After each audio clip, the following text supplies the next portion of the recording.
তো hello everyone, স্বাগত সবাইকে এডুহাব বাংলা অফিসিয়াল ইউটিউব চ্যানেলে। তো যেমন তোমরা টপিক আর থাম্বনেল দেখে বুঝে গেছো, আজকে বা যারা যারা এনটিপিসির পরীক্ষা দিতে চাইছো তোমার জন্য কিন্তু এটা সবচেয়ে বেশি সুখবর। তার কাছে কারণ কি, অলরেডি কিন্তু এনটিপিসি তোমাদের জানিয়ে দিয়েছে যে কবে থেকে কবে অবধি পরীক্ষা হবে, এবং পরীক্ষার কিন্তু আর খুব বেশি দিন বাকি নেই। মোটামুটি 12 থেকে 10 দিন মতন বাকি আছে পরীক্ষার জন্য। তো প্রিপারেশনটা কিন্তু আমাকে সেই লেভেলই করতে হবে, এবং তার সাথে সাথে আরেকটা নোটিফিকেশান দিয়ে দিয়েছে। আশা আশা করছি তোমরা, তোমাদের যারা এখনো অবধি মেল চেক করোনি, জিমেল, ঠিক আছে, তোমরা তোমাদের জিমেল চেক করো, বা তোমাদের মোবাইলে যে মেসেজটা চেক করো। এইখানে কিন্তু আরআরবির তরফ থেকে কিন্তু একটা মেসেজ তোমাদেরকে পাঠানো হয়েছে। কি মেসেজ একটু দেখে পড়ে নি।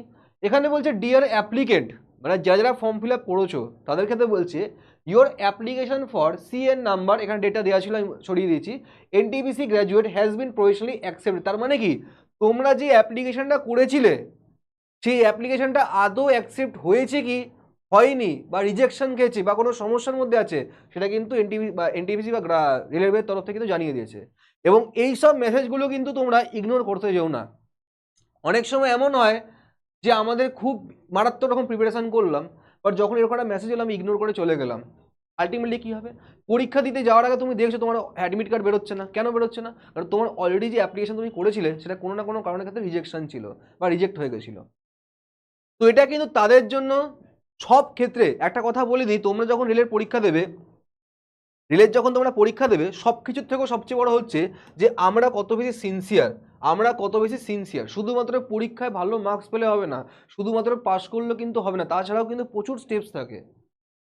তোমাকে প্রপারলি ডকুমেন্টেশন নিজের খুব স্ট্রং রাখতে হবে।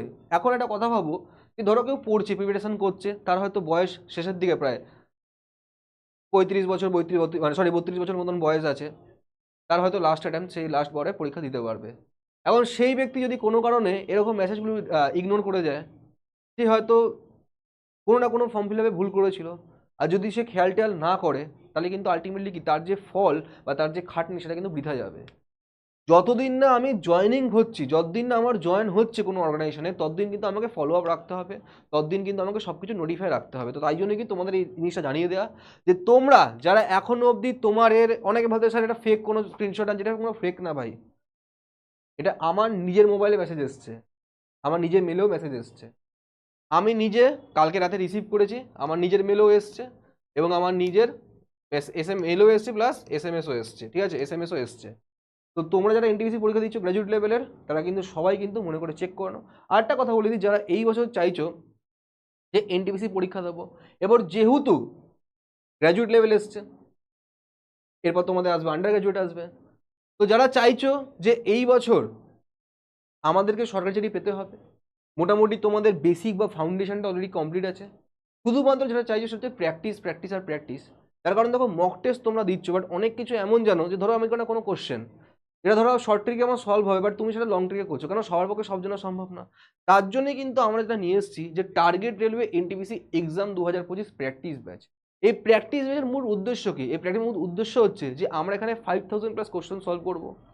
5000+ কোশ্চেন যখন আমরা সলভ করে একটা পরীক্ষা দিতে যাব, তখন কিন্তু অলরেডি আমরা কিন্তু কনফিডেন্টলি অনেক বেশি ভালো এবং হাই থাকবো, এবং নিজের পজিশনটা বুঝে যাব যে আমি কম টাইমে কীভাবে কোশ্চেন সলভ করছি, আমার অ্যাকুরেসি লেভেল কত, আমার স্পিড কত। তার কারণ একটা কথা মাথায় রাখবে, মক টেস্ট তুমি পার্সোনালি দিচ্ছ, সেটা ওয়েল অ্যান্ড গুড, সবাইকে দিতে হবে সিলেকশনের জন্য। বাট আরেকটা জিনিস, সেটা হচ্ছে, প্রথম কথা হচ্ছে যে আমার অ্যাকুরেসি কত বেশি হাই আছে, মানে আমি কটা কোশ্চেন সঠিক করছি। আর কটা লোক এমন আছে, অনেকেই আমি জানি যে স্যার প্রচুর আমি মক টেস্ট দিই, বাট তার যে মক টেস্টের রেজাল্টটা সেটা কিন্তু কোনো স্ট্যাগনেন্ট রয়ে গেছে, ফিক্সড রয়ে গেছে স্কোরটা। সেটা হচ্ছে সবচেয়ে বেশি ডেঞ্জারাস জিনিস। তার কাছে কারণ কি, যদি আমি কোনো মক টেস্ট দিই, 90 মিনিটের মক টেস্ট দিলাম, তার পেছনে কিন্তু আমাকে মোটামুটি 150 মিনিট খরচা করতে হবে ওটাকে অ্যানালাইজ করার জন্য, এবং অ্যানালাইসিস, মক টেস্ট অ্যানালাইসিস কিন্তু খুবই গুরুত্বপূর্ণ। এই জিনিসটা খুব ভালোভাবে করো। তার সাথে সাথে যদি তোমাদের মনে হয় যেটা প্র্যাকটিস ব্যাচ নেবে, তার জন্য কিন্তু আমাদের এই last minute target railway NTPC exam 2025 practice ব্যাচও কিন্তু রয়েছে। এই প্র্যাকটিস ব্যাচে কী হবে বা কী করে তোমরা অ্যাক্সেস করবে একটু তোমাদের বলে দিই। আমাদের প্লে স্টোরে অ্যাপ্লিকেশন আছে এডু হাব, মধ্যে একটা হাইফেন আছে। সেই অ্যাপ্লিকেশন যখন তুমি প্লে স্টোরে ডাউনলোড করবে, ডাউনলোডের সেকশনে গিয়ে ওখানে যাবে স্টোর সেকশন, সব লগ ইন করলে তুমি, লগ ইন করার পর তুমি যাবে ওখানে স্টোর সেকশন। সেই স্টোর সেকশনে তুমি গিয়ে বিভিন্ন ব্যাচেস রয়েছে, সেখানে কিন্তু একটা ব্যাচ রয়েছে, যেটা হচ্ছে target railway NTPC exam 2025 practice batch. সেটাকে তুমি পারচেস করবে, ওখানে গিয়ে একটা কুপন কোড অ্যাপ্লাই করবে, তাহলে তুমি কিন্তু ডিসকাউন্ট রেটে পেয়ে যাবে।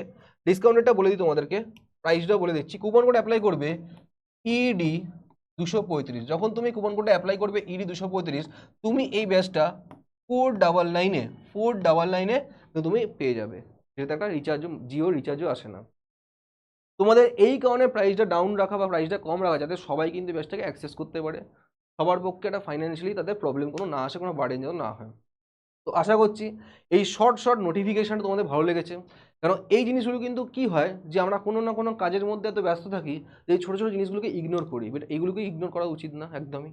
এবং তোমার যদি মনে হয় যে এরকম ইনফরমেটিভ বা নোটিফিকেশান এলেই যেন আমরা জানাই, তাহলে কিন্তু আমাদের যে এডুহাব বাংলা চ্যানেলটাকে এটা কিন্তু সাবস্ক্রাইব করে রেখো, লাইক করে রেখো, শেয়ার করে রেখো। এবং এখানে কিন্তু আরও একটা কথা বলে দিই যে এনটিপিসি ওরিয়েন্টেড, শুধুমাত্র রেলওয়ে এনটিপিসি ওরিয়েন্টেড ডেলি কিন্তু সকালবেলা অঙ্কের ক্লাস হয়, অঙ্কের ক্লাসের পর রিজনিংয়ের ক্লাস হয়, তারপর জিকে জিএসের ক্লাস হয়, তারপর সায়েন্সেরও কিন্তু ক্লাস থাকে।